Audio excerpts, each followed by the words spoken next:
When the Super Bowl kicks off, the most watched broadcast in America is expected to receive more than 100 million viewers. Their attention not only on the game, but the commercials. Companies spend millions of dollars for seconds of airtime to advertise their products.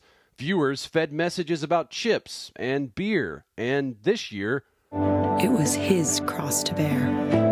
A message about Jesus will be visible in the Super Bowl. It is going to be surprising. Brad Hill is a spokesperson for He Gets Us. The nonprofit has produced a multifaceted media campaign. To our knowledge, this is the biggest faith-related campaign in history. Hill says it seeks to reintroduce the culture to the radical love of Jesus. 2 fresh ads will be released nationally during the Super Bowl, but the campaign isn't new. A rebel took to the streets. He recruited others to join him. Videos circulating since last year, including this one showing 87 million views on YouTube. But they weren't part of a gang spreading hate and terror. They were spreading love. We fully believe that Jesus was fully man and also fully God. The ad messages really focused primarily on the humanity of Jesus, who he was, how he lived, what he taught. The hope to draw people a step closer to Jesus to learn more about him. Hill says the campaign is not funded by a particular church or denomination, but backing from evangelical Christian groups has been reported. The family of David Green, the evangelical founder of Hobby Lobby, is reportedly behind the project, along with other anonymous donors, raising millions of dollars. And He Gets Us plans to spend millions more in the years to come to publicly promote Jesus. The campaign represents just one example of faith-based marketing. We are the Catholic Church. Call it advertising or evangelizing. For the Catholic Church, Tom Peterson says it's been very effective. We're not selling anything. We're inviting people into a relationship with Jesus. Peterson, a former advertising executive, founded Catholics Come Home in 1998. The nonprofit has been running ads on major TV networks across the country for years. If you're looking for something more, check out CatholicsComeHome.com.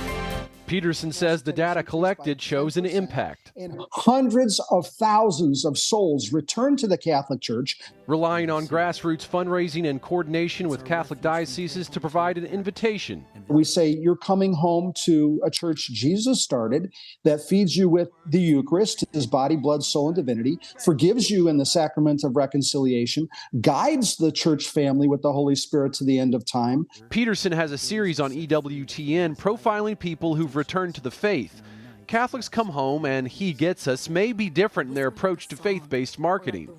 Different cost, benefits, and target audience, but both operations are trying to fill a need. If you look at the human condition in the world, right, there is a fundamental need for love. Cabrini Pack is a marketing professor at the Catholic University of America. Part of her mission is to form students and future marketers in a Catholic vision. I'm actually training change agents in my classrooms because we're talking about how do we work towards a common good. And that means a whole lot more than maximizing profit.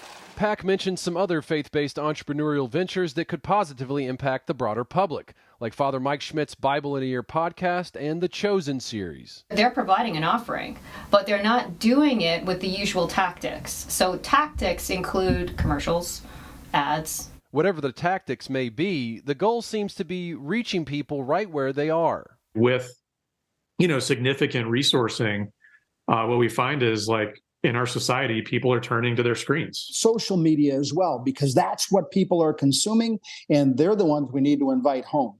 The church exists to evangelize. Archbishop Charles Thompson of Indianapolis is the chairman-elect of the U.S. Conference of Catholic Bishops Committee on Evangelization and Catechesis.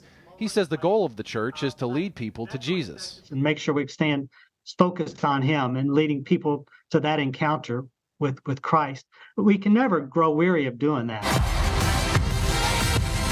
The Archbishop believes ad campaigns, evangelization through media, and social media messaging can only be effective if genuine person-to-person encounters follow. If the people who learn about Christ through marketing efforts can authentically meet him through the love of others.